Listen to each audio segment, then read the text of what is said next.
옛날, 아주 먼 옛날에 사계절이 뚜렷하고 물이 맑기로 소문난 평화로운 나라가 있었습니다.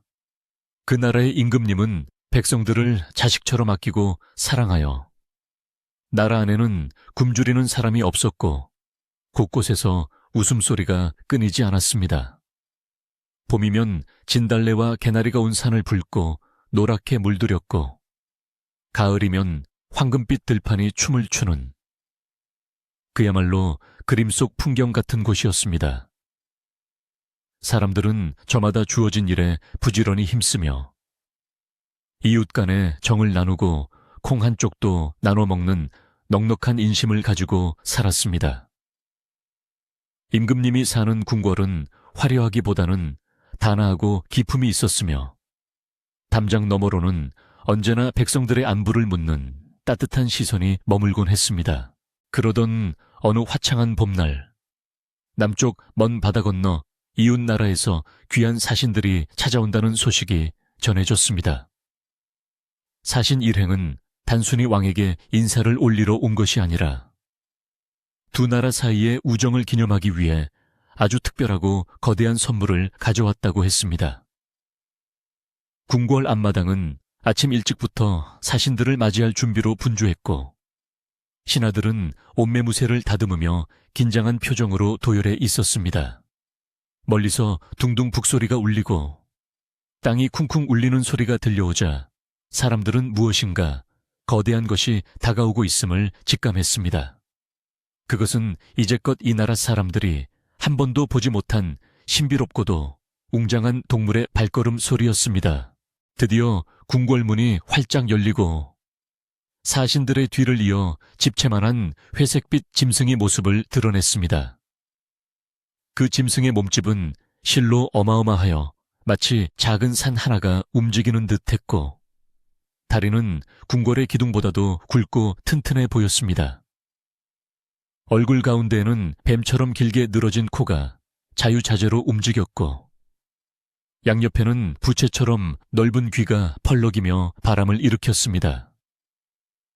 입 밖으로 삐죽 나온 하얀 상아는 그 어떤 보석보다도 단단하고 위엄 있게 빛나고 있었습니다. 임금님을 비롯하여 그 자리에 모인 모든 신하와 궁녀들은 놀라움에 입을 다물지 못하고 눈을 크게 뜬 채 그 기이한 동물을 바라보기만 했습니다. 남쪽 나라 사신은 임금님 앞으로 나아가 정중하게 예를 갖추며 말했습니다. 위대하신 임금님, 이것은 저희 나라에서 가장 귀하고 신성하게 여기는 코끼리라는 동물입니다. 이 코끼리는 힘이 장사여서 무거운 짐을 거뜬히 나르고 성격 또한 온순하여 사람을 잘 따릅니다. 부디 이 선물을 받으시고 우리 두 나라의 우정이 이 코끼리의 수명처럼 길고 튼튼하게 이어지기를 바랍니다. 임금님은 사신의 말을 듣고 크게 기뻐하며 자리에서 일어나 코끼리에게 다가갔습니다. 가까이서 본 코끼리는 멀리서 볼 때보다 훨씬 더 거대하고 압도적인 기운을 뿜어내고 있었습니다. 임금님은 호기심 어린 눈빛으로 코끼리의 거친 피부를 쓰다듬어 보기도 하고 긴 코가 움직이며 먹이를 받아먹는 모습을 신기하게 지켜보았습니다. 참으로 기이하고도 훌륭한 동물이로다. 내 평생 이런 구경은 처음이다. 임금님의 칭찬에 신하들도 덩달아 고개를 끄덕이며 코끼리의 위용을 찬양했습니다. 하지만 임금님의 마음속에는 단순한 감탄을 넘어선 어떤 궁금증이 피어오르기 시작했습니다. 임금님은 평소에도 사물의 이치를 탐구하고 새로운 것을 알아내는 것을 즐기는 성격이었기에 눈앞에 있는 이 거대한 생명체의 비밀을 조금 더 깊이 알고 싶어졌던 것입니다. 임금님은 문득 곁에 서 있던 영의정에게 고개를 돌리며 물었습니다. 영의정, 저 코끼리의 덩치가 실로 태산 같구나. 과연 저 짐승의 무게는 얼마나 나가겠느냐? 임금님의 갑작스러운 질문에 영의정은 당황한 기색을 감추지 못하며 머뭇거렸습니다. 예, 그것은 눈으로 보기에도 천근은 좋게 넘을 듯하옵니다만 정확한 무게는 감히 짐작하기 어렵사옵니다. 영의정의 대답은 임금님의 호기심을 채워주기에 턱없이 부족했습니다. 임금님은 미간을 살짝 찌푸리며 다시 코끼리를 바라보았습니다. 짐작만으로는 부족하다. 이 나라에 저울이 없느냐, 학자가 없느냐, 정확히 몇 근 몇 관이 나가는지 알아야 직성이 풀리겠노라. 임금님의 명령이 떨어지자 궁궐 안은 순식간에 발칵 뒤집혔습니다. 신하들은 저마다 머리를 맞대고 수군거리기 시작했고, 내관들은 창고를 뒤져 나라 안에서 가장 큰 저울을 찾아오느라 분주하게 움직였습니다.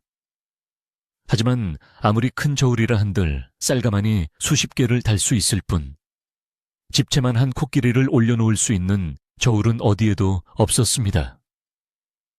대장간의 장인들을 불러 급히 쇠를 녹여 거대한 저울대를 만들게 했지만, 코끼리가 발을 올리기도 전에 저울대는 엿가락처럼 휘어지거나 뚝 부러져 버리기 일쑤였습니다. 신하들의 얼굴에는 식은땀이 흐르기 시작했고, 임금님의 불호령이 언제 떨어질지 몰라 전전긍긍했습니다. 이 소동은 궁궐 담장을 넘어 바람을 타고 백성들이 사는 마을로까지 퍼져나갔습니다. 도성 근처 강가에 자리 잡은 작은 마을에도 코끼리에 대한 소문이 당도했습니다. 마을 어귀 정자나무 아래 모인 사람들은 밥을 먹다가도 빨래하다가도 온통 코끼리 이야기뿐이었습니다. 자네 들었나 궁궐에 코가 빗자루처럼 길고 몸집이 황소 100마리를 합친 것보다 큰 괴물이 들어왔다네. 들었지.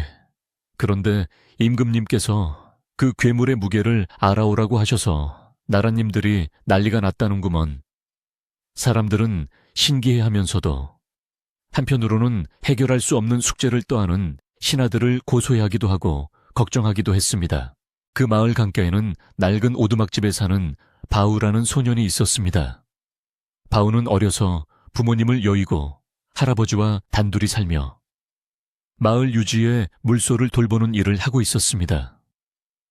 바우는 비록 가난하고 배운 것은 없었지만 눈망울이 맑고 깊었으며 남다른 관찰력을 가지고 있었습니다.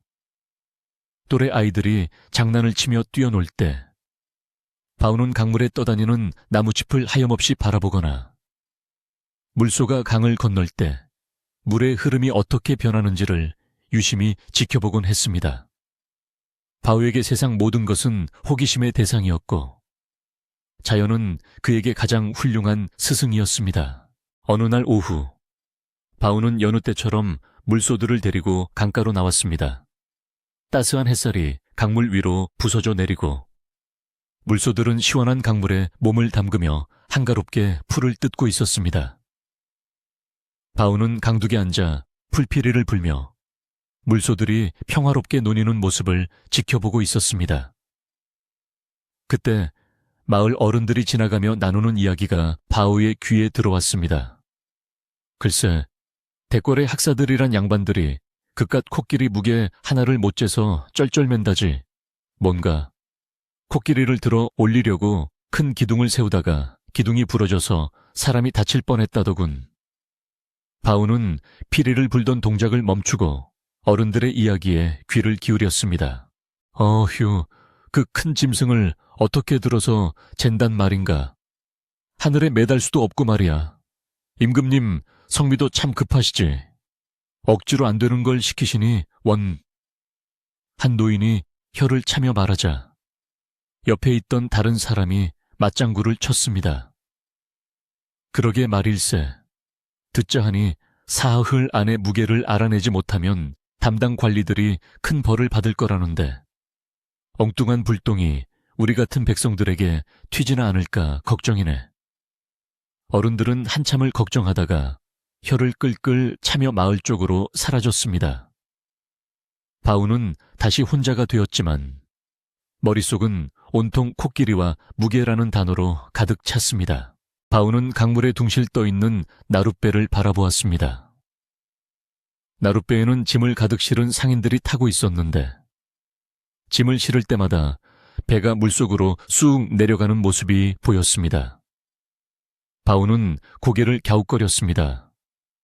물건을 실으면 배가 무거워져서 가라앉고 물건을 내리면 다시 떠오른다. 바우는 무심코 보아넘겼던 이 당연한 이치가 어쩌면 임금님의 어려운 숙제를 풀 수 있는 열쇠가 될지도 모른다는 막연한 생각을 했습니다. 하지만 바우는 자신이 너무 어리고 보잘것없다고 생각했기에 그 생각을 입 밖으로 내지는 않았습니다. 그저 마음속에 작은 불씨 하나를 품었을 뿐이었습니다. 한편 궁궐 안의 상황은 점점 더 심각해지고 있었습니다. 임금님은 신하들이 며칠째 명확한 답을 내놓지 못하자 크게 노하셨습니다.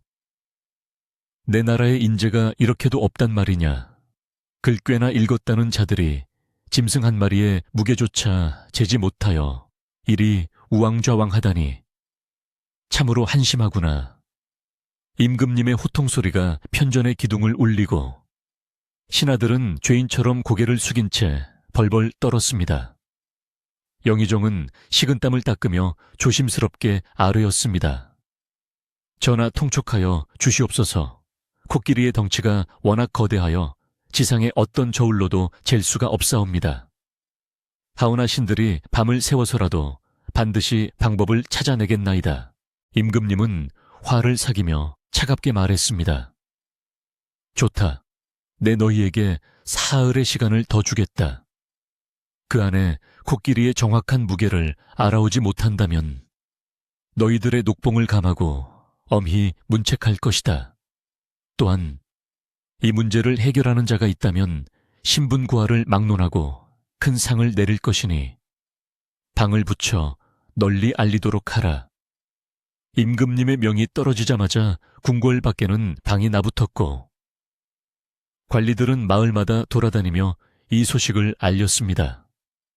상금과 벼슬을 준다는 말에 혹하여 몇몇 힘센 장사들이나 기술자들이 궁궐로 모여들었지만 코끼리를 보자마자 모두 기가 질려 뒷걸음질 치고 말았습니다. 어떤 기술자는 거대한 도르래를 만들어 코끼리를 들어 올리자고 제안했습니다. 수백 명의 군사들이 동원되어 굵은 밧줄을 당겼지만 코끼리가 발버둥을 치자 밧줄은 맥없이 끊어지고 도르래는 산산조각이 났습니다. 또 어떤 사람은 코끼리를 며칠 굶겨서 살을 뺀 다음에 제보자는 황당한 제안을 했다가 임금님께 혼쭐이 나기도 했습니다. 시간이 흐를수록 궁궐 안에는 절망적인 기운만이 감돌았고 애꿎은 코끼리만 낯선 환경과 사람들의 소란에 지쳐 스트레스를 받고 있었습니다. 코끼리를 돌보는 조련사는 밥도 먹지 않고 구석에 웅크려 있는 코끼리를 보며 안타까움에 눈물을 흘렸습니다. 다시 마을로 돌아와 바우는 여전히 강가에서 물소들과 시간을 보내고 있었습니다. 바우의 할아버지가 장터에서 돌아와 한숨을 쉬며 말했습니다. 에구, 나라 꼴이 말이 아니다. 임금님은 화가 머리끝까지 나셨고 관리들은 쥐구멍이라도 찾고 싶어 한다더구나. 그깟 코끼리 무게가 뭐라고. 사람이 죽고 사는 문제도 아닌데 왜들 저러는지 모르겠다. 할아버지는 곰방대에 불을 붙이며 혀를 찼습니다. 바우는 할아버지의 말씀을 듣고 조용히 물었습니다. 할아버지, 정말 아무도 그 무게를 재지 못했대요. 할아버지는 고개를 끄덕이며 대답했습니다. 그렇다니까. 천하장사도 못 들고 귀신 같은 기술자도 못 잰다는구나. 바우는 그날 밤 잠을 이루지 못했습니다. 멍석 위에 누워 밤하늘의 별을 바라보며 계속해서 낮에 보았던 나룻배를 떠올렸습니다. 코끼리를 저울에 올릴 수 없다면 코끼리를 태울 수 있는 것은 무엇일까? 땅 위에서 들 수 없다면 물 위에서는 어떨까? 바우의 머릿속에서는 강물 위에서 출렁이는 배와 그 위에 올라탄 거대한 코끼리의 모습이 겹쳐지기 시작했습니다. 생각은 꼬리에 꼬리를 물고 이어져 마침내 하나의 또렷한 그림으로 완성되었습니다. 그것은 너무나 간단해서 오히려 의심스러울 정도였지만 바우에게는 확신이 있었습니다. 다음 날 아침, 바우는 일찍 일어나 세수를 하고 단정하게 옷을 입었습니다.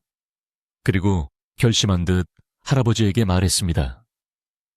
할아버지, 저 궁궐에 좀 다녀오겠습니다. 할아버지는 깜짝 놀라며 물었습니다. 궁궐이라니 네가 거길 뭐 하러 간다는 개냐 혹시 구경이라도 가려는 거냐? 바우는 고개를 저으며 또렷한 목소리로 말했습니다. 아니요, 코끼리 무게를 재는 방법이 생각나서요. 가서 말씀드려보고 싶어요. 할아버지는 기가 막혀서 입을 다물지 못했습니다. 네가 어른들도 그 똑똑한 학사들도 못하는 걸 네가 한단 말이냐. 괜히 갔다가 경을 칠라. 그만두거라. 하지만 바우의 눈빛은 흔들림이 없었습니다. 할아버지, 믿져야 본전 아니겠어요. 만약 제 방법이 틀리면 그냥 돌아오면 되고 맞으면 나라에 도움이 되는 일이잖아요. 제가 평소에 헛소리하는 거 보셨어요. 할아버지는 바우의 진지한 태도에 더 이상 말릴 수 없다는 것을 알았습니다. 평소 바우는 말수가 적고 신중한 아이였기에 허풍을 떨 리는 없다고 생각했습니다. 그래, 그렇다면 다녀오너라. 하지만 말 조심하고 관리들 눈에 거슬리지 않게 조심해야 한다. 할아버지는 걱정스러운 마음에 바우의 등을 두드려 주었습니다. 바우는 할아버지께 인사를 올리고 씩씩하게 마을을 나섰습니다. 궁궐로 향하는 길은 멀었지만 바우의 발걸음은 가벼웠습니다. 길가에는 코스모스가 하늘거리고 참새들이 짹짹거리며 바우를 응원하는 듯 했습니다. 도성문에 도착하자 창을 든 병사들이 삼엄하게 경비를 서고 있었습니다. 바우는 잠시 주눅이 들었지만 용기를 내어 병사 앞으로 다가갔습니다. 무슨 일이냐, 꼬마야. 이곳은 놀이터가 아니다. 병사가 엄한 목소리로 막아섰습니다. 바우는 침을 꿀꺽 삼키고 또박또박 말했습니다. 코끼리 무게를 재는 방법을 알고 있어서 왔습니다. 저를 들여보내 주십시오. 병사들은 바우의 말을 듣고 서로를 쳐다보며 비웃었습니다. 하하하, 이 녀석 보게. 저 삐린내 나는 촌놈이 코끼리 무게를 잰다고 어서 돌아가거라. 지금 관리 나리들이 심기가 불편하셔서 너 같은 녀석을 상대할 시간이 없다. 병사들은 바우를 밀어내려 했지만 바우는 물러서지 않고 큰 소리로 외쳤습니다. 방에 쓰여 있기를 신분 고하를 막론한다고 했습니다. 제가 거짓말을 하는지 아닌지는 들어보시면 알 것 아닙니까? 만약 제 방법이 틀리다면 달게 벌을 받겠습니다. 바우의 당돌한 외침에 지나가던 관리 한 명이 발걸음을 멈추었습니다. 그는 코끼리 무게를 재는 일 때문에 며칠째 잠을 못 자 눈이 퀭한 호조 정랑이었습니다. 잠깐 그 아이를 이리 오게 하라. 호조 정랑이 병사들에게 손짓했습니다. 병사들은 투덜거리며 길을 터주었고 바우는 관리 앞으로 나아갔습니다. 관리는 바우의 행색을 훑어보며 미심쩍은 듯 물었습니다. 네가 코끼리의 무게를 잴 수 있단 말이냐? 어른들도 못하는 일을 네가 어떻게 한다는 것이냐? 바우는 관리의 눈을 똑바로 쳐다보며 말했습니다. 날이 코끼리를 저울에 달려고 하니 어려운 것입니다. 저울이 아닌 다른 것을 쓰면 아주 쉽게 무게를 알 수 있습니다. 관리의 눈이 번쩍 뜨였습니다. 다른 것이라 그것이 무엇이냐? 바우는 조용히 강가 쪽을 가리키며 입을 열었습니다. 호조 정랑은 바우의 당돌하면서도 확신에 찬 눈빛을 보며 잠시 고민에 잠겼습니다. 며칠 밤을 새워 눈이 퀭하고 머릿속이 복잡하던 채 어린아이의 말이라도 지푸라기 잡는 심정으로 들어보고 싶었기 때문입니다. 하지만 궁궐은 엄한 곳이라 함부로 아이를 들였다가 이 일이 잘못되면 자신의 목이 달아날 수도 있는 상황이었습니다. 정랑은 주위를 둘러보며 병사들에게 눈짓을 주어 물러가게 한 뒤 바오에게 허리춤을 숙여 나직하게 물었습니다. 강가라니 배를 이용하겠다는 말이냐? 코끼리를 배에 태워서 강 건너로 보내기라도 하겠다는 것이냐? 정랑의 질문에 바오는 고개를 가로저으며 침착하게 대답했습니다. 아닙니다. 나리, 배는 짐을 실으면 물에 잠깁니다. 그 이치를 이용하면 저울 없이도 무게를 알 수 있습니다. 제게 기회를 주십시오. 바오의 말에는 묘한 설득력이 있어 정랑은 결국 바오를 데리고 궁궐 안으로 들어가기로 결심했습니다. 두 사람이 궁궐 안으로 들어섰을 때 그곳은 그야말로 아수라장이 따로 없었습니다. 평소라면 고요하고 엄숙해야 할 대전 앞마당이 마치 시장통처럼 시끄럽고 먼지로 가득 차 있었기 때문입니다. 나라에서 내로라 하는 목수들이 거대한 나무 기둥들을 엮어 집채만 한 틀을 만들고 있었고 대장장이들은 벌겋게 달아오른 쇠를 두드리며 무언가를 만들느라 비짓땀을 흘리고 있었습니다. 여기저기서 고함 소리가 오가고 무거운 자재들이 부딪히는 소리에 귀가 멍멍할 지경이었습니다. 이 모든 소동의 중심에는 거대한 코끼리가 있었는데 녀석은 낯선 환경과 시끄러운 소음 그리고 자신을 둘러싼 사람들의 살기 등등한 분위기에 겁을 먹은 듯 연신불안하게 발을 구르고 있었습니다. 그 거대한 발이 땅을 칠 때마다 지면이 쿵쿵 울려 마치 지진이 난 듯한 공포감을 주었습니다. 마당 한쪽에서는 당대 최고의 학자들과 관리들이 모여 격렬한 토론을 벌이고 있었습니다.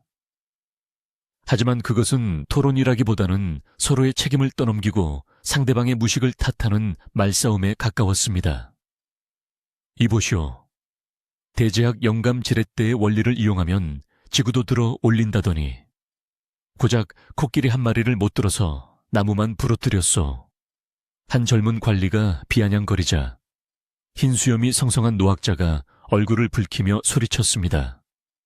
무식한 소리 말게 이론은 완벽했으나 나무의 재질이 버티지 못한 것뿐이야. 쇠로 된 지렛대를 만들면 분명히 성공할 걸세. 그러자 옆에 있던 호조 판서가 끼어들었습니다. 쇠로 그만한 지렛대를 만들려면 나라 안의 쇠를 몽땅 긁어모아도 모자랄 판이오. 그리고 그걸 만드는 데만 반년은 걸릴 텐데 임금님께서 그때까지 기다려 주시겠소. 사실 이들이 이렇게 날카로워진 데에는 그만한 이유가 있었습니다. 바로 조금 전 실패로 돌아간 거대한 실험 때문이었습니다. 신하들은 며칠을 공들여 아름드리 소나무 수십 그루를 베어다가 거대한 천칭 저울 같은 것을 만들었습니다. 그리고 한쪽에는 코끼리를, 다른 한쪽에는 쌀가마니를 쌓아 균형을 맞추려 했던 것입니다. 수백 명의 군사들이 동원되어 코끼리를 억지로 판자 위로 밀어 올렸고 코끼리가 마지못해 올라서는 순간 우지끈하는 끔찍한 소리가 하늘을 갈랐습니다. 저울의 중심축을 받치던 거대한 나무 기둥이 코끼리의 무게를 이기지 못하고 산산조각이 나버린 것입니다. 나무 파편이 사방으로 튀고 코끼리가 놀라 날뛰는 바람에 하마터면 많은 사람이 다칠 뻔했던 아찔한 사고였습니다. 이 처참한 광경을 목격한 임금님은 실망감을 감추지 못하고 편전으로 들어가 버리셨고 남겨진 신하들은 절망에 빠져 서로를 탓하고만 있었던 것입니다. 바오는 정랑의 뒤에 숨어 이 모든 광경을 지켜보았습니다. 어른들이 땀을 뻘뻘 흘리며 고함을 지르는 모습이 강가에서 평화롭게 풀을 뜯는 물소보다도 못해 보였습니다. 바오가 보기에 그들은 문제의 본질을 보려 하지 않고 그저 자신의 체면을 세우거나 책임을 면하는 데에만 급급해 보였습니다. 코끼리는 단지 무게를 재는 대상이 아니라 살아있는 생명체인데 아무도 코끼리의 기분이나 상태를 걱정하는 사람은 없었습니다. 바오는 겁에 질린 코끼리의 눈망울을 보며 가슴 한구석이 리태지는 것을 느꼈습니다. 그때 무리 중에서 유독 목소리가 크고 심술궂게 생긴 한 관리가 나섰습니다. 그는 병조 참판으로 평소 성격이 급하고 무자비하기로 소문난 사람이었습니다. 그는 답답하다는 듯 가슴을 치며 소리쳤습니다. 에이, 다들 비켜보시오. 내가 임금님께 올릴 상소를 준비했어. 이깟 짐승 때문에 국력을 낭비하고 채통을 구기는 꼴을 더는 못 보겠소. 주변의 관리들이 웅성거리며 그가 무슨 말을 하려는지 주목했습니다. 병조 참판은 의기양양하게 말을 이었습니다. 방법은 아주 간단하오. 이 짐승을 도축하여 고기와 뼈를 여러 덩어리로 나누는 것이오. 그렇게 잘게 나누면 일반 저울로도 충분히 무게를 잴 수 있지 않겠소. 나중에 그 무게들을 다 합치면 코끼리의 무게가 되는 것 아니오. 그의 끔찍한 제안에 주인은 찬물을 끼얹은 듯 조용해졌습니다. 아무리 무게가 궁금하다 한들 이웃 나라에서 선물로 보낸 귀한 동물을, 그것도 살아있는 생명을 죽여서 무게를 재자는 발상은 너무나 잔인하고 무지한 것이었기 때문입니다.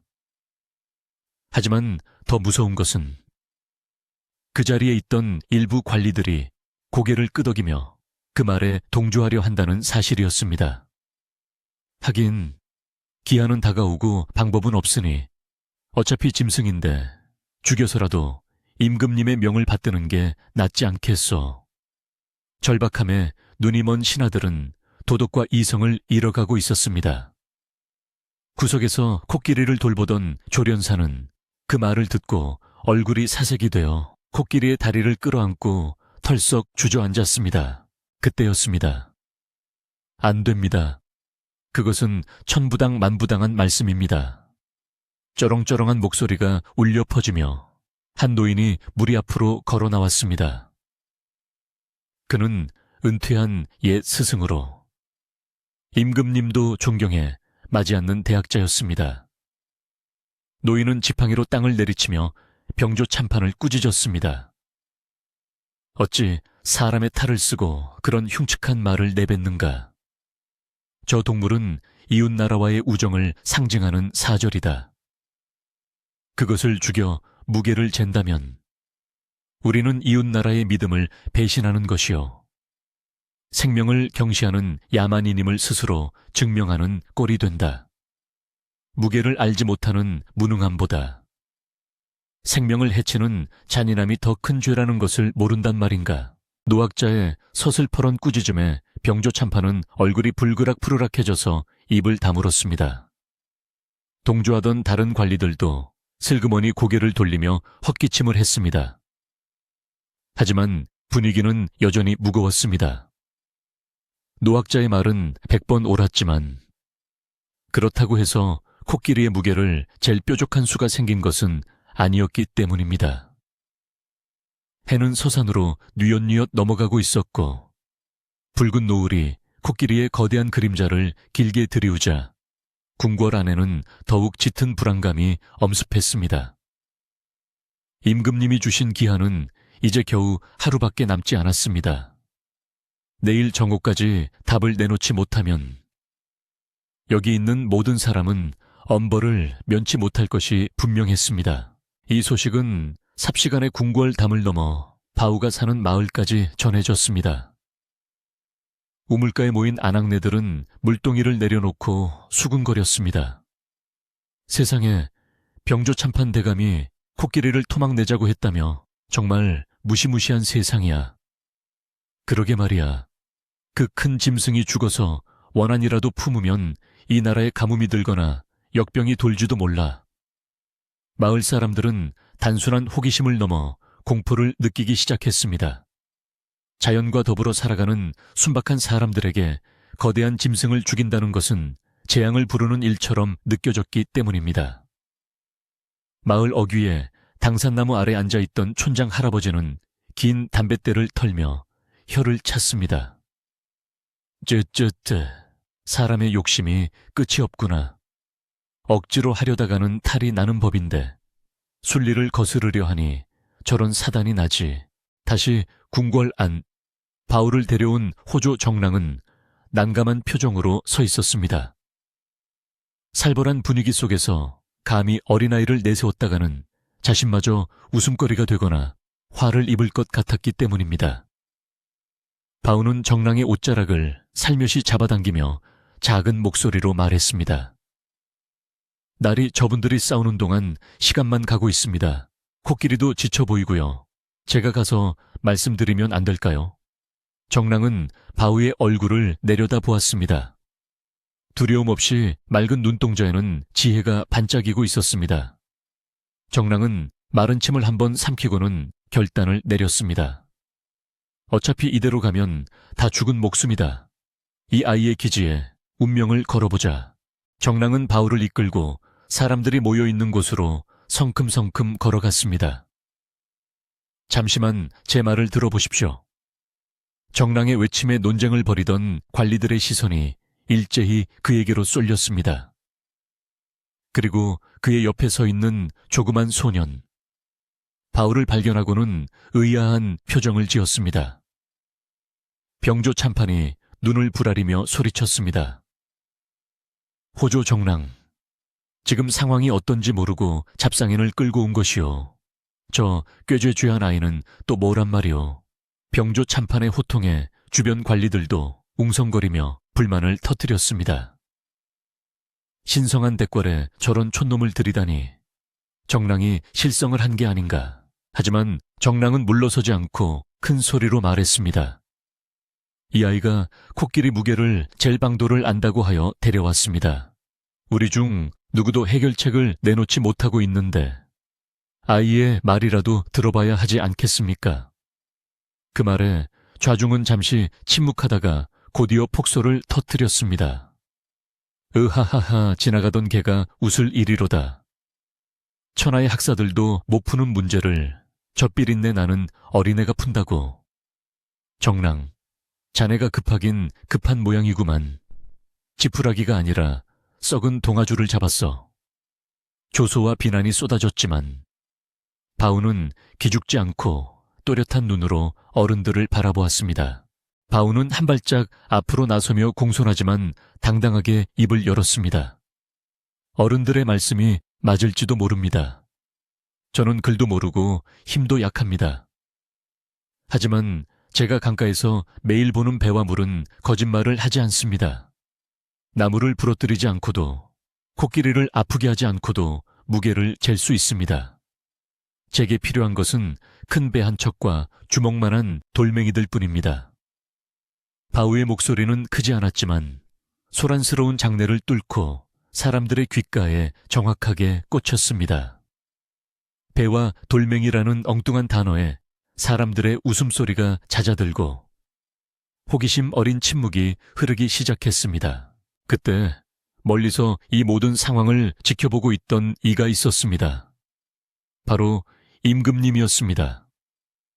임금님은 편전에서 쉬지 못하고 답답한 마음에 몰래 밖으로 나와 회랑 뒤편에서 신하들의 모습을 지켜보고 있었던 것입니다.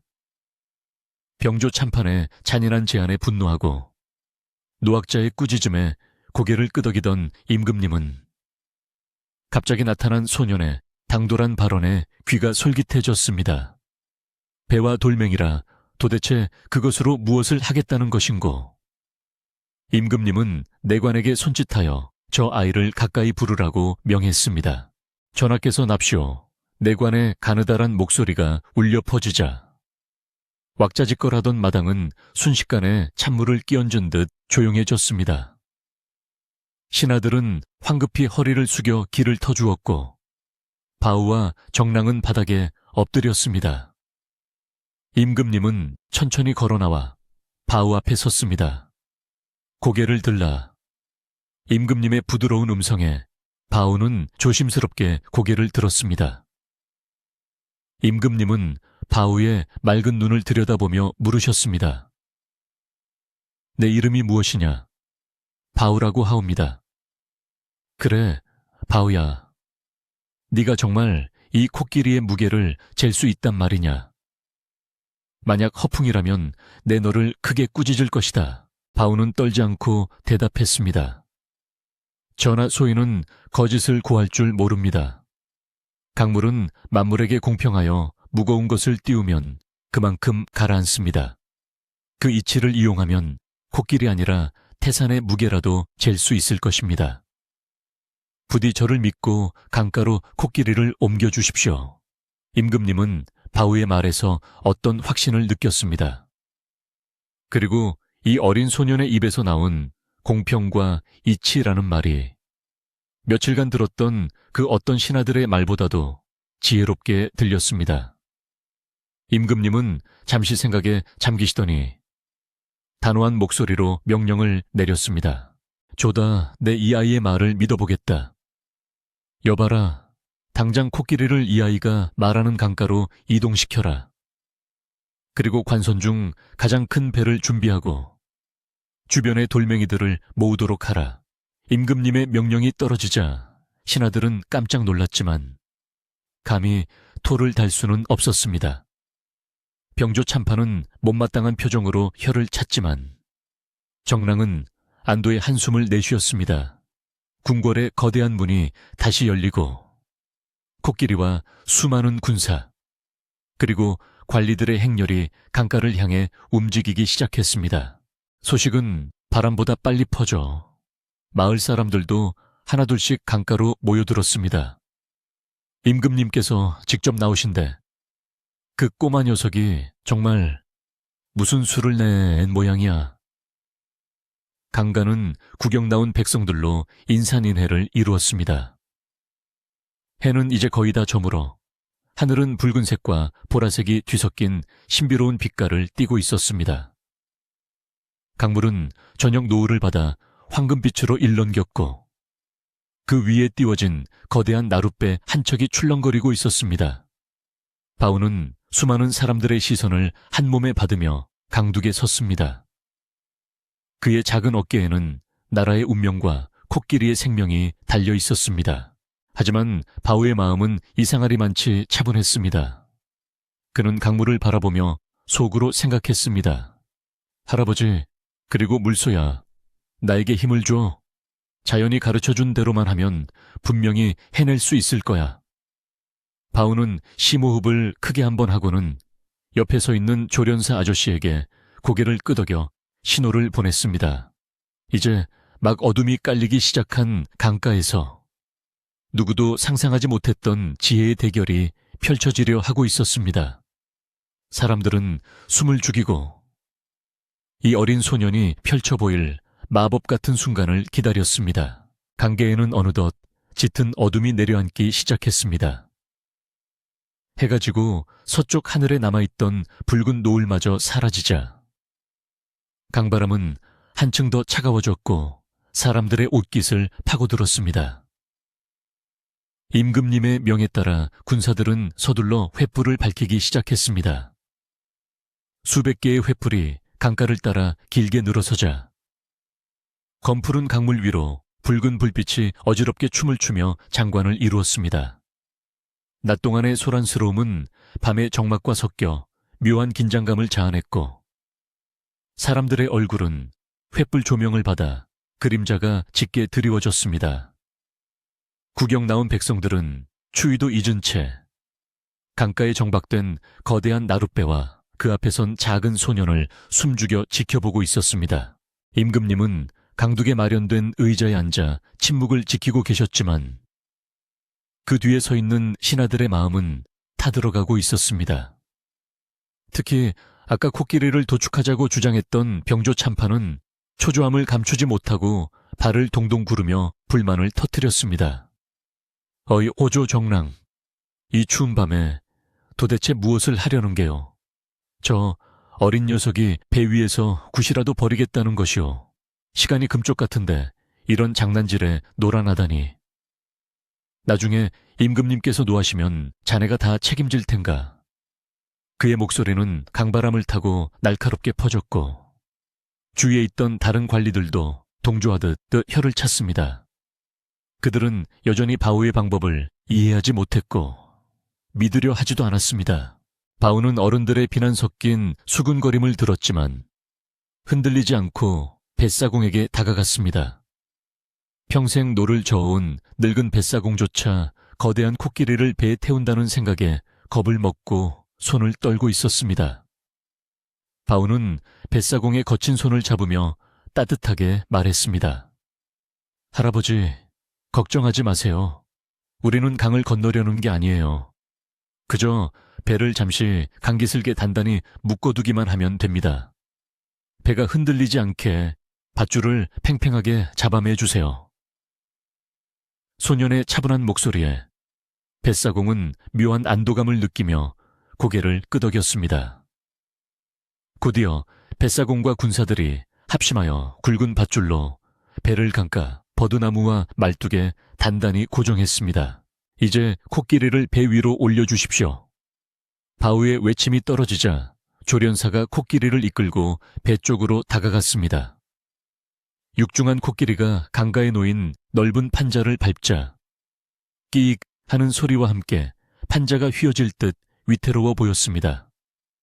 코끼리는 출렁거리는 배를 보고 본능적으로 뒷걸음질을 쳤습니다.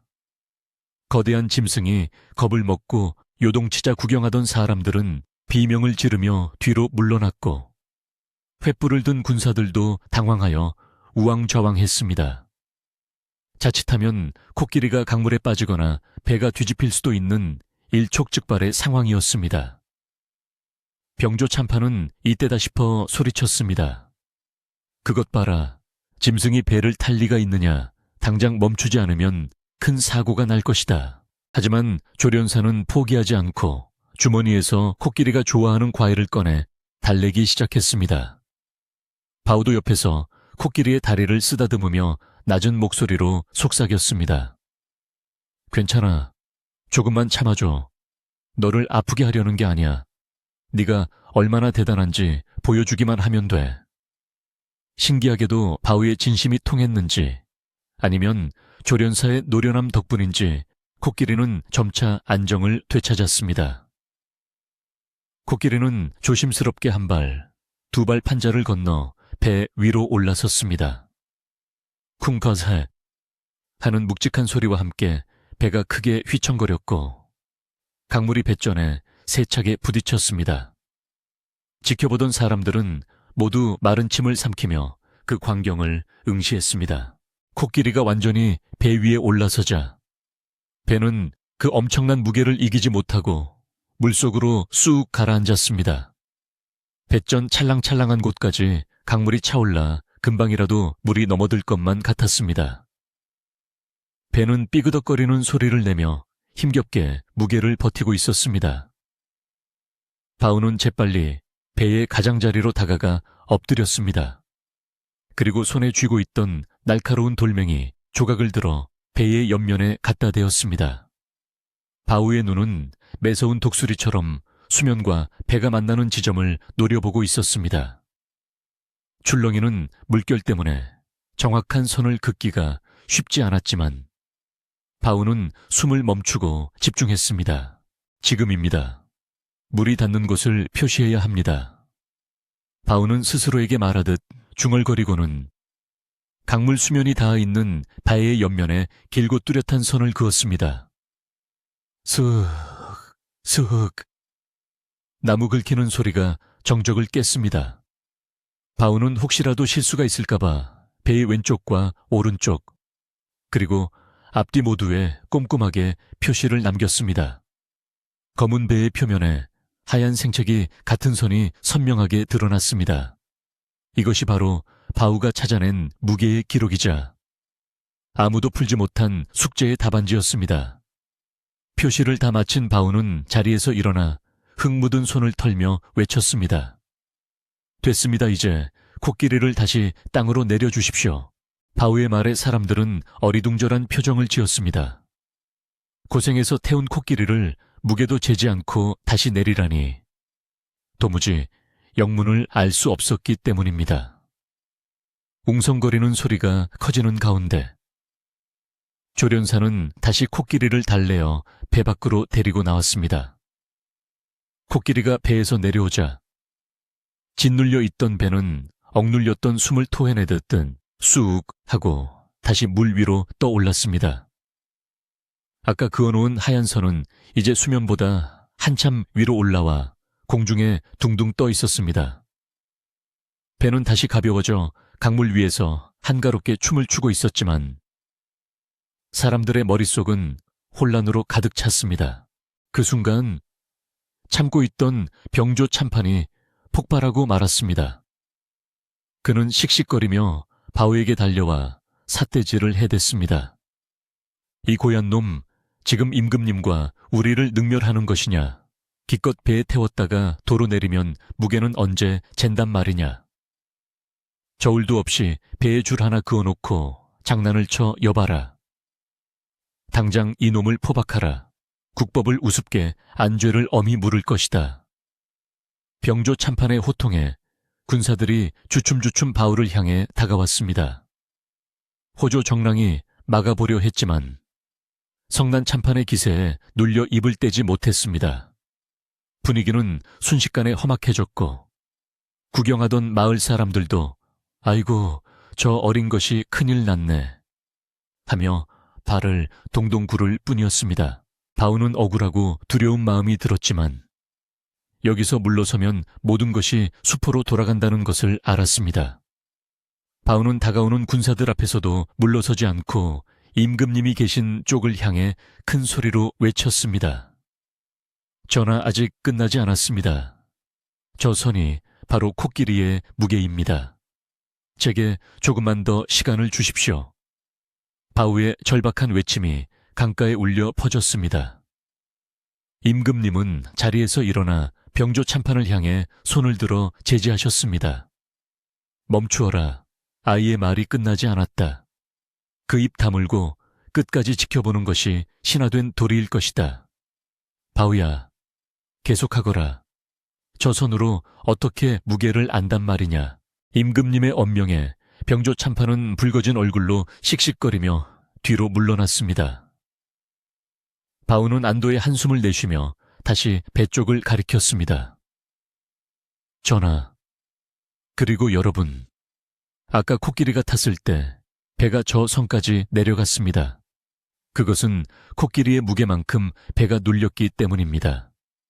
이제 코끼리 대신 다른 것을 실어서 배가 다시 저 선까지 내려가게 한다면 그 실은 것의 무게가 곧 코끼리의 무게와 같지 않겠습니까? 바우의 설명은 너무나 명쾌하고 쉬웠습니다. 그제야 멍하니 있던 학자들 중 몇몇이 아 하고 탄성을 내질렀습니다. 그렇군, 부력의 원리야. 왜 진작 그 생각을 못했을까? 바우는 강가에 널려있는 돌무더기를 가리키며 말을 이었습니다. 코끼리는 너무 커서 저울에 올릴 수 없지만 이 돌멩이들은 하나씩 저울에 달 수 있습니다. 저 배가 아까 그 선까지 잠길 때까지 돌을 채운 뒤 그 돌들을 다시 꺼내어 무게를 재서 더하면 됩니다. 그것이 바로 코끼리의 무게가 됩니다. 바우의 말이 끝나자마자 침묵하던 군중들 사이에서 박수 소리가 터져 나오기 시작했습니다. 처음에는 한두 사람이 치던 박수가 점차 퍼져나가더니 곧 우레와 같은 함성이 되어 강가를 뒤흔들었습니다. 단순하지만 완벽한 논리에 어른들의 굳은 머리로는 생각지도 못한 기발함에 모두가 감탄한 것입니다. 임금님의 얼굴에도 비로소 환한 미소가 번졌습니다. 참으로 기특하도다. 내 나라에 이런 영재가 숨어 있었다니. 여봐라. 군사들은 무엇 하느냐. 당장 아이의 말대로 돌을 날라 배에 채우도록 하라.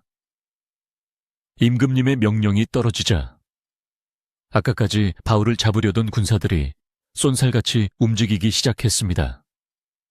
군사들은 강가에 널린 주먹만한 돌부터 바위만 한 돌까지 닥치는 대로 주워 모았습니다. 횃불 아래서 군사들의 그림자가 분주하게 움직였고 돌을 나르는 행렬이 개미떼처럼 이어졌습니다. 병조 참판과 그를 따르던 관리들은 꿀먹은 벙어리가 되어 구석에서 그 광경을 지켜볼 수밖에 없었습니다. 군사들이 돌을 하나둘씩 배에 싣기 시작하자 가볍게 떠있던 배가 다시 서서히 가라앉기 시작했습니다. 쿵, 쿵, 쿵. 돌이 쌓이는 소리가 리드미컬하게 울려 퍼졌습니다. 바우는 배 옆에 서서 수면과 아까 그어놓은 선을 번갈아 확인하며 군사들을 지휘했습니다. 조금 더요. 앞쪽이 가벼우니 앞쪽으로 더 실어주세요. 오른쪽으로 치우치지 않게 골고루 놓아주세요. 바우는 마치 노련한 현장 감독관처럼 군사들을 일사불란하게 움직였습니다. 배는 점차 무거워져 물살을 가르며 아래로, 더 아래로 내려갔습니다. 돌무더기는 어느새 작은 산을 이루어 배 안을 가득 채워가고 있었습니다. 이를 지켜보던 호조 정랑은 가슴이 벅차오름을 느꼈습니다. 그는 자신이 바울을 믿고 데려온 것이 일생일대에 가장 잘한 일이라고 생각했습니다. 옆에 있던 노학자도 고개를 끄덕이며 중얼거렸습니다. 허허, 책 속에 파묻혀 사는 우리네보다 강가에서 자연을 벗삼은 저 아이의 지혜가 훨씬 높구려. 부끄럽고도 자랑스럽네. 신하들의 태도는 180도 바뀌어 이제는 모두가 바우의 손끝 하나하나에 집중하며 성공을 기원하고 있었습니다. 부정적인 기운으로 가득 찼던 강가는 이제 희망과 기대감으로 활기를 되찾았습니다. 하지만 돌을 싣는 과정은 생각보다 오래 걸렸습니다. 코끼리의 무게가 워낙 엄청났기 때문에 수십 명의 군사가 쉼없이 돌을 날라도 배는 더디게 내려갔습니다. 밤바람은 더욱 매서워졌고 군사들의 임에는 땀방울이 맺혔다가 식기를 반복했습니다. 그럼에도 불구하고 누구 하나 불평하는 사람은 없었습니다. 모두가 이 신기한 실험의 증인이 되고 싶었기 때문입니다. 마을 아낙네들은 추위에 떠는 군사들과 바울을 위해 따뜻한 숭늉을 끓여 날라다 주었고 아이들은 고사리 같은 손으로 작은 자갈들을 주어 보태기도 했습니다. 이것은 더 이상 왕실만의 과제가 아니라 마을 전체가 하나 되어 이루어내는 거대한 축제와도 같았습니다. 드디어 배의 수면이 아까 그어놓은 하얀 선에 거의 다다랐습니다. 바우가 손을 들어 외쳤습니다. 잠깐 이제부터는 천천히 조심해서 널어야 합니다. 선을 넘어가면 안 됩니다. 군사들은 큰 돌을 내려놓고 작은 돌들을 조심스럽게 하나씩 올리기 시작했습니다. 모두가 숨을 죽이고 배와 물이 만나는 경계선을 응시했습니다.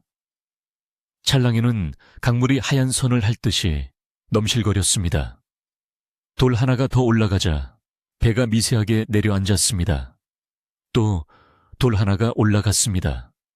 아주 조금, 머리카락 굵기만큼 남은 간격이 사람들의 애간장을 태웠습니다. 마지막으로 바우가 직접 주먹만한 몽돌 하나를 집어들었습니다. 그리고 신중하게 배의 중앙에 그 돌을 내려놓았습니다. 그 순간 배가 꿀렁하더니 수면이 정확하게 하얀 선과 일치하여 멈췄습니다. 바우는 무릎을 꿇고 수면을 확인한 뒤 환한 얼굴로 고개를 들었습니다. 전화되었습니다. 배가 정확히 선에 닿았습니다. 이 배에 실린 돌의 무게가 바로 코끼리의 무게입니다. 바우의 선원이 떨어지자 강가에는 함성이 터져 나왔습니다. 와, 해냈다. 드디어 해냈어. 사람들은 서로 얼싸안고 춤을 추었고 군사들은 모자를 벗어 던지며 환호했습니다. 그 벅찬 환호성 속에서도 유독 표정이 어두운 무리가 있었으니 바로 병조 참판과 그를 따르던 몇몇 간신배들이었습니다. 그들은 자신들의 무능함이 만천에 드러난 것도 모자라 어린 소년에게 졌다는 사실을 받아들이기 힘들었습니다. 참판은 애써 태연한 척하며 옆 사람에게 투덜거렸습니다. 아직 모르는 일이지. 저 많은 돌을 언제 다달아서 합친단 말인가. 세다가 날이 새거나 계산이 틀리면 다 허사 아닌가. 그는 끝까지 꼬투리를 잡으려 했지만 이미 대세는 기울어져 있었습니다. 바우가 보여준 명확한 증거 앞에서 그 어떤 트집도 힘을 잃었기 때문입니다. 임금님은 자리에서 일어나 강가로 내려오셨습니다. 그리고 배 안에 가득 쌓인 돌무더기를 보며 감탄하셨습니다. 실로 태산 같은 무게로구나. 내 눈으로 직접 보지 않았다면 믿지 못했을 것이다. 임금님은 돌아서서 바우의 어깨에 손을 얹으셨습니다.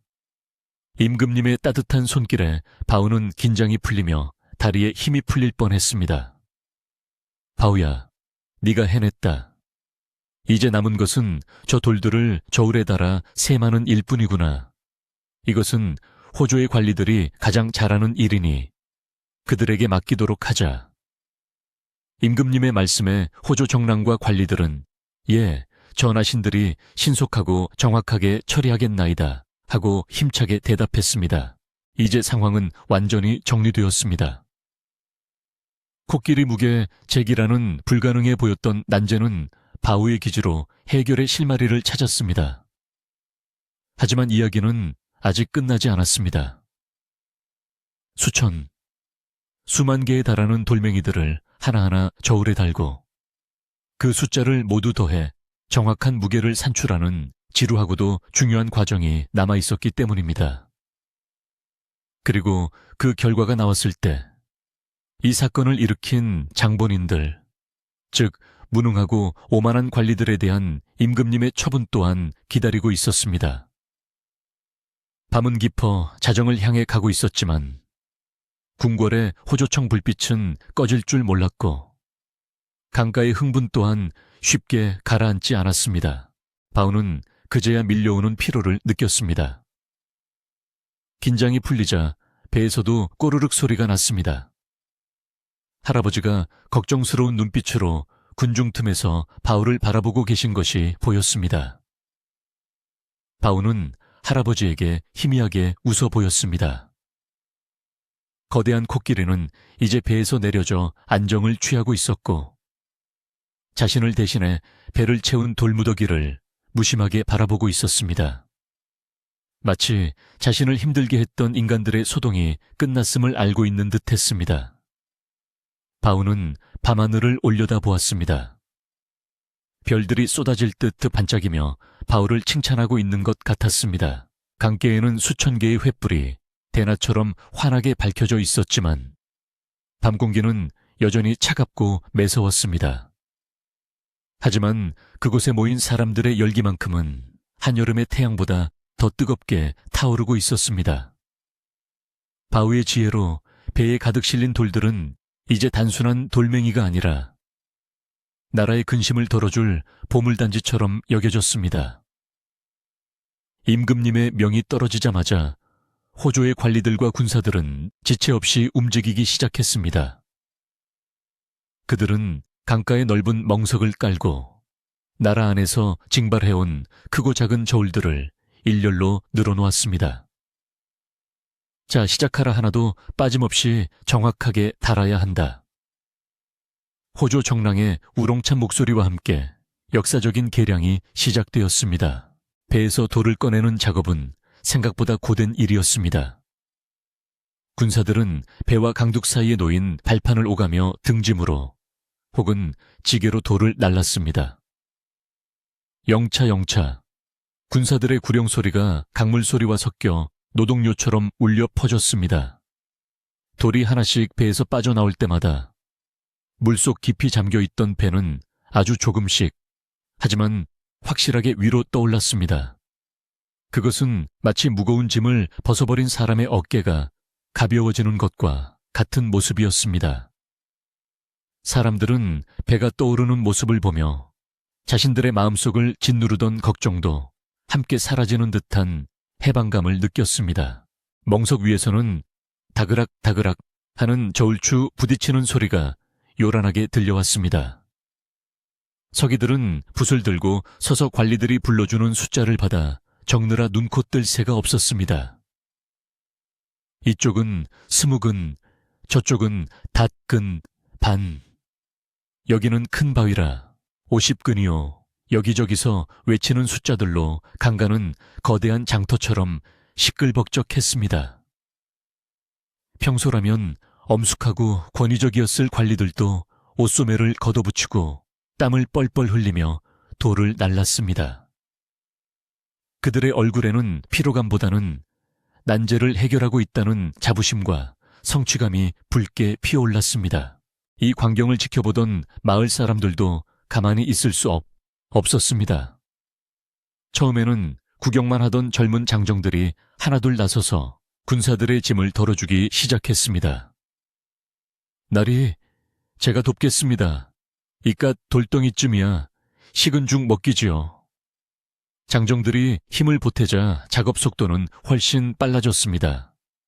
아낙네들은 행주침에 작은 자갈들을 담아 날랐고 아이들도 고사리 같은 손으로 조약돌을 주워 저울판 위에 올려놓았습니다.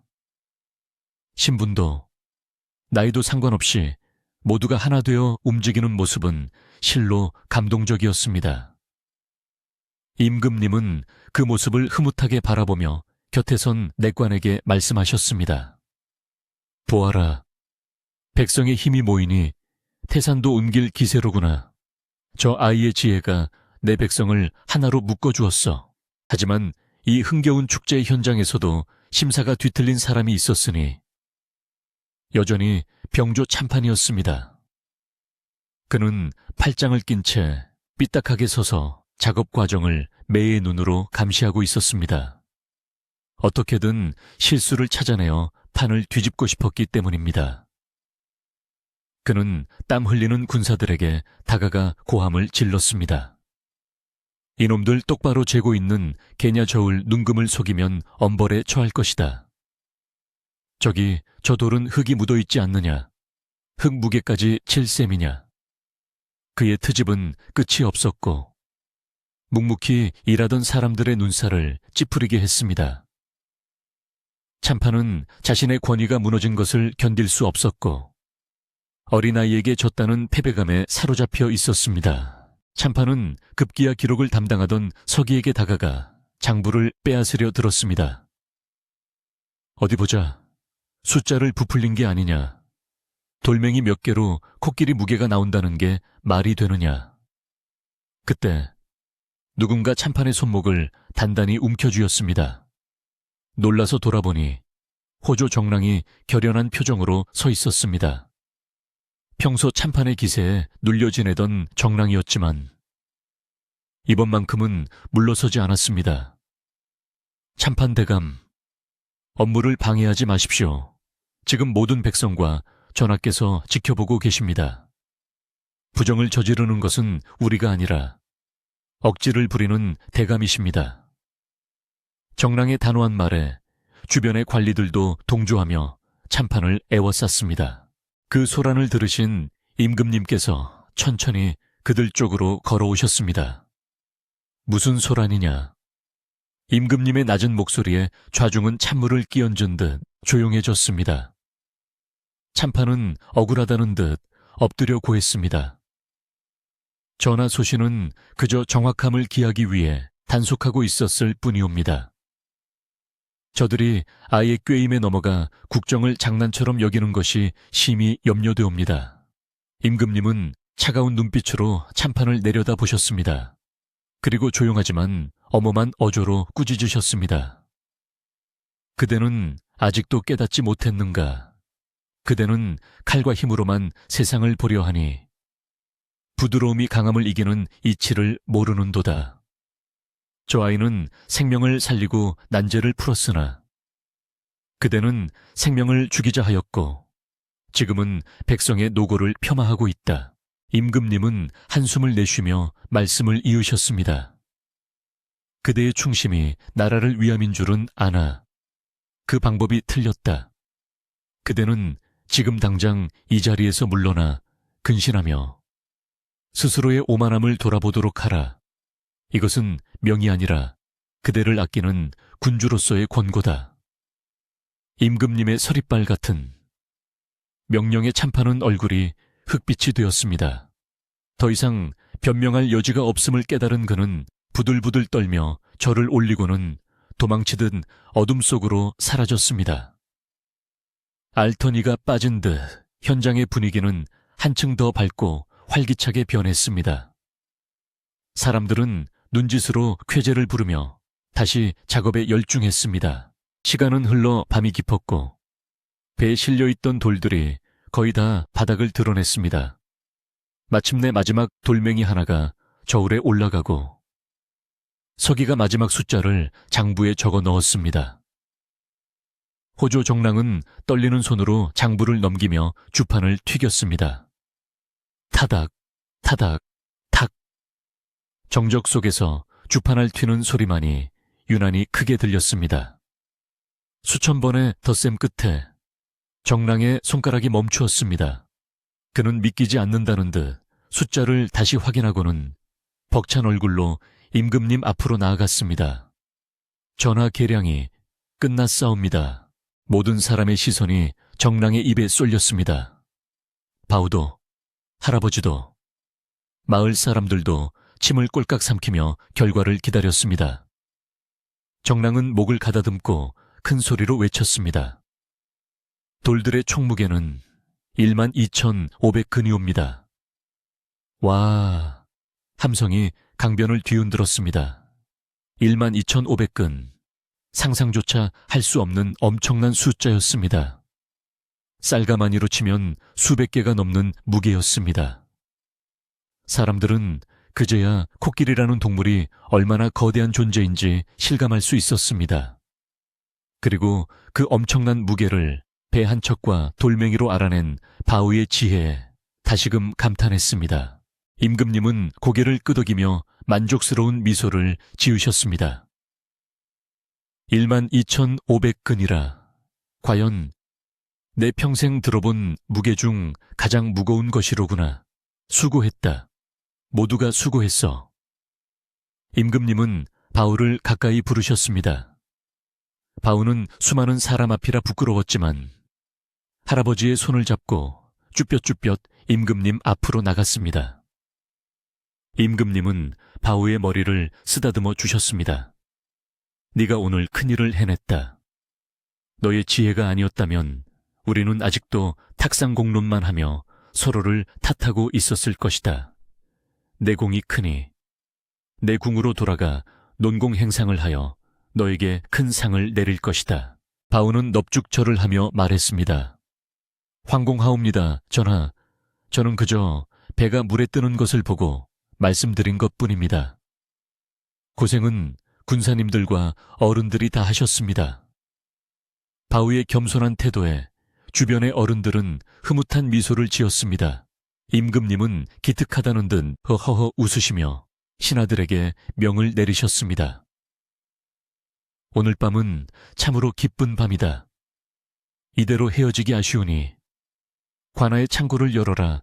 여기 모인 모든 군사와 백성들에게 따뜻한 국밥과 술을 내리도록 하라. 그리고 저 코끼리에게도 가장 신선한 과일과 채소를 배불리 먹이도록 하라. 임금님의 파격적인 하사품의 강간은 순식간에 잔칫집으로 변했습니다. 관아에 솥이 걸리고 장작불이 활활 타올랐습니다. 구수한 고기, 국물 냄새가 강바람을 타고 퍼져나갔습니다. 며칠 동안 코끼리 소동으로 불안에 떨었던 마을 사람들은 오랜만에 긴장을 풀고 둘러 앉았습니다. 따끈한 국밥 한 그릇이 온몸을 녹이고 서로 나누는 술잔 속에 정기 오갔습니다. 자네 봤나? 그 참판 대감 꽁무니 빼던 모습 말이야. 봤지? 봤어. 역시 사람은 배워야 해. 아니, 마음을 곱게 써야지. 사람들은 국밥을 먹으며 오늘 있었던 일을 무용담처럼 늘어놓았습니다. 바우도 할아버지와 함께 멍석 항위퉁이에 앉아 따뜻한 국물을 마셨습니다. 뱃속이 따뜻해지니 졸음이 쏟아졌지만 바우는 기분이 날아갈 듯 좋았습니다. 할아버지는 바우의 숟가락에 고기를 얹어주며 눈시울을 붉혔습니다. 우리 바우가 장하다. 내 아비, 어미가 살아서 이 모습을 봤어야 하는데. 할아버지의 투박한 손이 바우의 손등을 덮었습니다. 바우는 씩씩하게 웃으며 대답했습니다. 할아버지, 저는 할아버지가 계셔서 좋아요. 그리고 저 코끼리도 이제 안 죽어도 되잖아요. 바우의 시선은 강가나무에 묶여있는 코끼리에게로 향했습니다.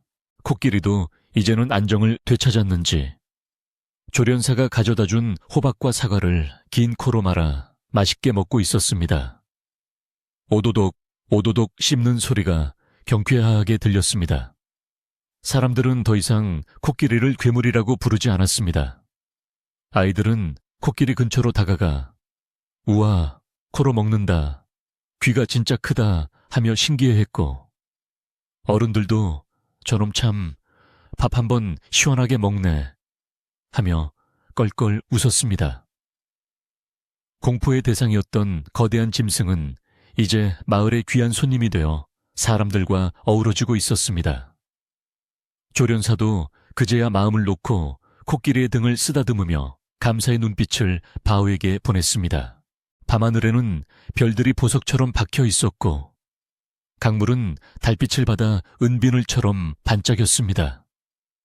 소란스러웠던 무게제기는 끝나고 왁자지껄한 잔치도 배부름과 함께 서서히 잦아들고 있었습니다. 임금님은 백성들이 배불리 먹고 웃는 모습을 한참 동안 지켜보시다가 조용히 환궁 준비를 하셨습니다. 요란한 행차 대신 백성들의 휴식을 방해하지 않도록 조용히 돌아가시려는 배려였습니다. 자, 이제 돌아가자. 내일 아침에는 저 소년을 대궐로 불러야 하니 찾을 없도록 하라. 임금님은 감에 오르시며 마지막으로 바우가 있는 쪽을 바라보셨습니다. 배가 부른 군사들은 남은 돌들을 치우고 뒷정리를 시작했습니다. 하지만 아까처럼 힘들어하는 기색은 전혀 없었습니다. 오히려 누군가가 선창하자 다 같이 노래를 부르며 흥겹게 마무리하고 있었습니다. 에헤라디야, 돌도 가볍고 발걸음도 가볍구나. 마을 사람들도 하나둘씩 엉덩이를 털고 일어났습니다. 어이, 바우 할범, 오늘 손주 덕에 국밥 잘 얻어먹었수다. 이웃집 아저씨가 인사를 건네자 할아버지는 허허, 별 말씀을요. 조심히들 들어가시게 하며 화답했습니다. 집으로 돌아가는 사람들의 등 뒤로 따뜻한 평화가 내려앉았습니다. 바우네의 집으로 가는 길, 달빛이 두 사람의 그림자를 길게 드리웠습니다. 바우는 오늘 있었던 일이 꿈만 같았습니다. 할아버지, 저 진짜 잘한 거 맞죠? 바우가 묻자 할아버지는 바우를 업어주시며 말씀하셨습니다. 그럼 잘하고 말고 너는 오늘 코끼리 무게만 잰 게 아니다. 사람들의 마음 무게도 덜어주었고 생명의 무게가 얼마나 귀한지도 보여주었단다. 할아버지의 넓은 등은 따뜻했고 흔들리는 걸음마다 사랑이 묻어났습니다. 마을은 다시 고요함을 되찾았습니다. 며칠간 마을을 감돌던 흉흉한 소문과 불안감은 봄눈 녹듯 사라졌고 그 자리에는 코끼리 소년의 이야기라는 새로운 꽃씨가 심어졌습니다. 각자의 집으로 돌아간 사람들은 가족들에게 오늘 강가에서 벌어진 놀라운 마법 같은 이야기를 전해주느라 밤이 깊는 줄도 몰랐습니다. 글쎄, 배가 쑥 내려갔다가 돌을 채우니 다시 딱 맞더라니까. 임금님께서 떡하니 찬판을 혼내주시는데 어찌나 속이 시원하던지 사랑방마다 이야기꽃이 피어났습니다. 강계에는 이제 뱃사공과 조련사 그리고 몇몇 경비병만이 남아 코끼리를 지키고 있었습니다. 코끼리는 배가 부른지 긴 코를 돌돌 말고 서서 꾸벅꾸벅 졸고 있었습니다. 강물은 여전히 묵묵히 흐르며 오늘 있었던 지혜의 대결을 기억하려는 듯 찰랑거렸습니다. 배는 가벼워진 몸으로 물 위에 떠서 달빛과 숨바꼭질을 하고 있었습니다. 모든 것이 제자리로 돌아왔고 세상은 지혜와 자비로움으로 충만해졌습니다. 바우는 할아버지의 등에서 깜빡 잠이 들었고 꿈속에서 거대한 코끼리를 타고 하늘을 나는 꿈을 꾸기 시작했습니다. 다음 날 아침 동쪽 하늘이 환하게 밝아오자 마을은 여느 때보다 상쾌하고 활기찬 기운으로 가득 찼습니다. 간밤에 그 소란스럽고도 신기했던 코끼리 무게. 제기소동은 마치 꿈결처럼 느껴졌지만 강가에 남아있는 거대한 코끼리와 배 옆에 쌓여있는 돌무더기는 그것이 현실이었음을 증명하고 있었습니다. 강물은 아침 햇살을 받아 금가루를 뿌린 듯 반짝였고 물 한 개가 피어오르는 강변 풍경은 한 폭의 수묵화처럼 평화로웠습니다. 마을 사람들은 일찌감치 잠자리에서 일어나 335 짝을 지어 강가로 나왔습니다. 어제까지만 해도 두려움의 대상이었던 코끼리는 이제 마을의 자랑거리가 되어 아이들의 호기심 어린 눈길을 받고 있었습니다. 코끼리는 간밤에 푹 쉬었는지 기분이 좋아 보였습니다. 긴 코로 강물을 빨아들여 등 뒤로 뿜어내며 목욕을 즐기는 모습은 영락없는 장난꾸러기 아이 같았습니다. 그 모습을 본 마을 아이들이 와 하고 함성을 지르며 즐거워했고 어른들도 그 흐뭇한 광경을 보며 빙그레 미소를 지었습니다. 바우도 일찍 일어나 할아버지와 함께 강가로 나왔습니다. 바우가 나타나자 마을 사람들은 앞다투어 바우의 등을 두드리며 칭찬을 아끼지 않았습니다. 우리 마을에 보배가 나왔구만. 내 덕분에 우리 마을 이름이 역사책에 실리게 생겼어. 쑥스러움을 타는 바우의 얼굴은 아침 노을보다 더 붉게 물들었습니다. 그때 마을 어귀에서 요란한 나팔 소리가 들려왔습니다. 뿌! 웅장한 소리와 함께 화려한 깃발을 앞세운 왕실의 행렬이 마을로 들어서고 있었습니다. 어제와는 달리 위압적이지 않고 경사스러운 분위기를 풍기는 행렬이었습니다. 가장 앞에는 호조 정랑이 말을 타고 있었고 그 뒤로는 임금님의 하사품을 실은 수레들이 줄을 지어 따르고 있었습니다. 정랑은 바우의 집 앞에 이르자 말에서 내려 정중하게 예를 갖추었습니다. 바우야, 어명이다. 전하께서 너를 궁궐로 부르신다. 어제 약속하신 상을 내리시고 너의 그 지혜를 널리 칭송하고자 하신다. 할아버지는 감격에 겨워 눈물을 글썽이며 바우의 옷매무새를 다듬어 주었습니다. 비록 남루한 무명옷이었지만 할아버지의 손길이 닿자 그 어떤 비단 옷보다도 귀하고 단정해 보였습니다. 바우야, 임금님 앞에 가서도 기죽지 말고 어제처럼 당당하고 예의 바르게 행동하거라. 할아버지의 당부에 바우는 씩씩하게 고개를 끄덕였습니다. 마을 사람들의 환송을 받으며 바우는 호조 정랑의 뒤를 따라 궁궐로 향했습니다. 어제는 걱정과 두려움을 안고 걸었던 길이었지만 오늘은 희망과 자부심으로 가득 찬 꽃길이었습니다. 길가에 핀 들꽃들도 바우를 향해 고개를 숙여 인사하는 듯했습니다. 궁궐에 도착하자 바우는 곧바로 편전으로 안내되었습니다. 어제 그토록 살벌했던 분위기는 온데간데 없고 대신들의 얼굴에는 온화한 미소가 감돌고 있었습니다.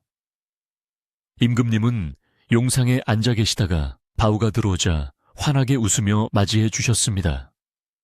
오, 나의 어린 스승이 왔구나. 어서 오너라. 임금님의 파격적인 호칭에 신하들은 잠시 놀랐으나 이내 고개를 끄덕이며 동의했습니다. 바우는 넙죽 큰 절을 올렸습니다. 전하, 문안 여쭈옵니다. 간밤에 평안하셨는지요? 바우의 의젓한 인사에 임금님은 더욱 기뻐하며 자리에서 내려와 바우의 손을 잡으셨습니다. 임금님은 바우를 신하들 앞에 세우고 말씀하셨습니다. 경들은 보라. 이 아이는 나이도 어리고 배움도 짧으나 사물의 이치를 꿰뚫는 눈과 생명을 사랑하는 마음을 가졌다. 우리가 책상머리에서 탁상공론을 벌이며 시간을 허비할 때 이 아이는 자연의 순리를 이용하여 난제를 해결했다. 이것이야말로 참된 지혜가 아니겠느냐. 신하들은 부끄러움에 고개를 숙이며 지당하신 말씀이옵니다, 전하, 하고 입을 모았습니다. 특히 어제 코끼리를 해치자고 했던 관리들은 쥐구멍이라도 찾고 싶은 심정이었습니다. 임금님은 바우에게 물으셨습니다. 바우야, 내 너에게 큰 상을 내리고자 한다. 금은보화를 원하느냐, 아니면 높은 벼슬을 원하느냐, 무엇이든 말해보거라. 바우는 잠시 고민하더니 조심스럽게 입을 열었습니다. 전하, 소인은 아직 어려서 금은보화의 쓸모를 잘 모르고 그를 배우지 못해 벼슬을 감당할 수 없습니다. 하오나 소원이 하나 있다면. 바우가 말을 줄이자 임금님은 호기심 어린 눈빛으로 재촉하셨습니다. 그래, 말해보아라. 무엇이든 들어주마. 바우는 용기를 내어 말했습니다. 저희 마을에는 글을 배우고 싶어도 서당이 멀어 배우지 못하는 아이들이 많습니다. 마을에 작은 서당을 하나 지어주시고 훈장님을 보내주신다면 더 바랄 것이 없겠습니다. 바우의 뜻밖의 처응에 장내는 숙연해졌습니다. 어린아이가 자신의 부귀영화가 아닌 마을 친구들의 배움을 위해 소원을 빌다니 어른들도 감히 흉내낼 수 없는 깊은 속내였기 때문입니다. 임금님은 감동하여 눈시울을 붉히셨습니다. 참으로 아름다운 마음이로다. 네가 진정나라의 미래다. 내 너의 청을 기꺼이 들어주마. 너희 마을에 제일 좋은 서당을 짓고 당대 최고의 학자를 스승으로 보내주겠다. 그리고 너에게는 따로 쌀 100석과 비단, 그리고 네 할아버지를 편안히 모실 수 있는 기와집 한 채를 하사하노라. 임금님의 명이 떨어지자 신하들은 전하의 성은이 망극하옵니다 하고 외쳤습니다. 바우는 너무나 큰 상에 얼떨떨했지만 할아버지가 기뻐하실 모습을 생각하니 가슴이 벅차올랐습니다. 그날 오후 바우는 임금님이 내려주신 하사품을 가득 싣고 금이 환영했습니다. 마을 입구에는 풍물패가 나와 꽹과리와 징글 울리며 바우를 맞이했습니다. 덩기덕 쿵더러러러. 흥겨운 가락에 맞춰 마을 사람들은 덩실덩실 춤을 추었고 할아버지는 지팡이도 팽개치고 맨발로 달려나와 바우를 끌어안았습니다. 아이고, 내 새끼, 장하다 장해. 할아버지의 거친 손이 바우의 등을 어루만졌습니다. 그날 밤 마을에서는 성대한 잔치가 열렸습니다. 임금님께서 특별히 내려주신 소와 돼지를 잡고 집집마다 담가두었던 귀한 술을 꺼내왔습니다. 커다란 가마솥에서는 하얀 김이 모락모락 피어오르고 고소한 젖냄새가 온 마을을 진동했습니다. 평소에는 구경하기 힘든 떡과 과일이 상다리가 휘어지도록 차려졌습니다. 마을 사람들은 둘러앉아 음식을 나누어 먹으며 이야기꽃을 피웠습니다.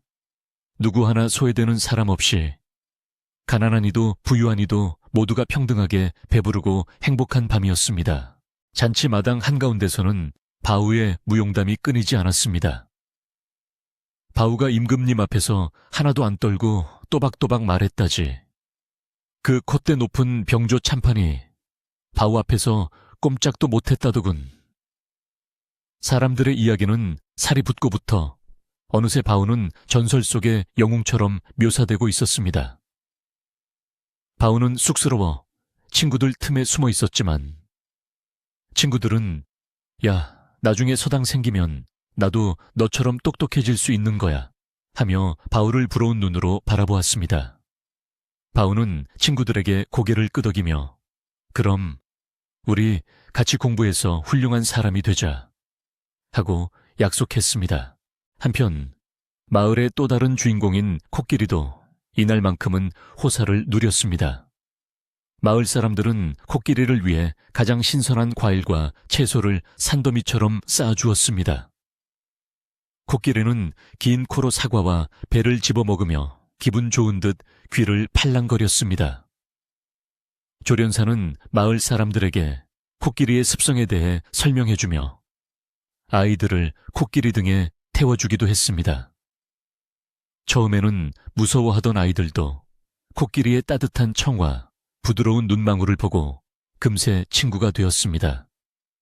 코끼리는 더 이상 이방인이 아니라 마을 공동체의 소중한 일원이 되어 있었습니다. 밤이 깊어가자 흥겨웠던 잔치도 서서히 마무리되어 갔습니다. 배불리 먹고 즐겁게 논 사람들은 하나둘씩 집으로 돌아갈 채비를 했습니다. 하늘에는 보름달이 휘영청 떠올라 마을을 대낮처럼 환하게 비추고 있었습니다. 바우와 할아버지는 새로 지어질 집터를 바라보며 나란히 툇마루에 앉았습니다. 할아버지, 저 달 좀 보세요. 꼭 코끼리 얼굴 같아요. 바우의 말에 할아버지는 허허 웃으시며 밤하늘을 올려다보았습니다. 그러게나 저 달님도 오늘 네가 한 일이 기특해서 웃고 계신 게지. 할아버지는 곰방대를 두드리며 말씀하셨습니다. 바우야, 오늘 일을 평생 잊지 말거라. 힘으로 억누르는 것보다 지혜로 푸는 것이 낫고 혼자 잘 사는 것보다 이웃과 나누는 것이 더 큰 기쁨이라는 것을 말이다. 바우는 할아버지의 무릎을 베고 누워 조용히 대답했습니다. 네, 할아버지. 명심할게요. 저는 나중에 커서도 힘없는 사람들을 돕고 어려운 문제를 해결하는 지혜로운 사람이 될래요. 할아버지는 바우의 머리를 부드럽게 쓰다듬어 주셨습니다. 거친 손길이었지만 그 안에 담긴 사랑은 더없이 따뜻했습니다. 어느덧 사위가 고요해졌습니다. 풀벌레 소리가 르르르 르르르 하고 자장가처럼 울려 퍼지고 멀리서 개 짖는 소리가 간간히 들려왔습니다. 강물은 여전히 쉼없이 흐르며 세상의 모든 이야기를 바다로 실어 나르고 있었습니다. 코끼리도 배부른 배를 깔고 앉아 긴 속눈썹을 떨며 잠이 들었습니다. 그 거대한 숨소리가 규칙적으로 들려와 마을의 평화를 지켜주는 수호신처럼 느껴졌습니다. 바우의 눈꺼풀도 점점 무거워졌습니다. 긴 하루였고 벅찬 하루였습니다. 바우는 꿈속으로 빠져들었습니다. 꿈속에서 바우는 서당에 앉아 친구들과 글을 읽고 있었습니다. 창밖에는 코끼리가 긴 코로 꽃을 따서 아이들에게 선물하고 임금님과 할아버지가 흐뭇하게 웃으며 그 모습을 지켜보고 계셨습니다. 세상의 모든 갈등이 사라지고 오직 이해와 사랑만이 가득한 그런 세상이었습니다. 바우의 입가에 옅은 미소가 번졌습니다. 그것은 세상에서 가장 순수하고 아름다운 미소였습니다. 이제 이야기는 끝을 맺으려 합니다. 거대한 코끼리의 무게를 잰 것은 저울이 아니라 작은 소년의 관심과 사랑, 그리고 편견 없는 지혜였습니다. 세상에는 눈에 보이는 무게보다 더 중요한 무게들이 있습니다. 사람의 마음의 무게, 생명의 무게, 그리고 우리가 서로를 아끼는 진심의 무게 같은 것들 말입니다. 바우는 우리에게 그 보이지 않는 무게를 재는 법을 가르쳐 주었습니다. 오늘 밤 여러분의 마음속에는 어떤 무게가 자리 잡고 있나요? 혹시 무거운 걱정이 있다면 바우의 배처럼 그 걱정을 내려놓고 가벼워지시길 바랍니다. 바람이 불어와 처마 끝의 풍경을 딸랑하고 흔듭니다. 그 소리는 마치 모두들 수고했어. 이제 편안히 쉬렴 하고 속삭이는 것 같습니다.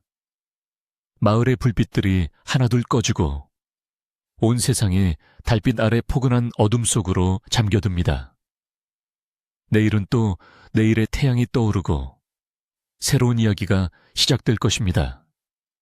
하지만 오늘 밤만큼은 아무 걱정 없이 바우가 선물해준 따뜻한 평화 속에서 깊고단 잠을 주무시길 바랍니다.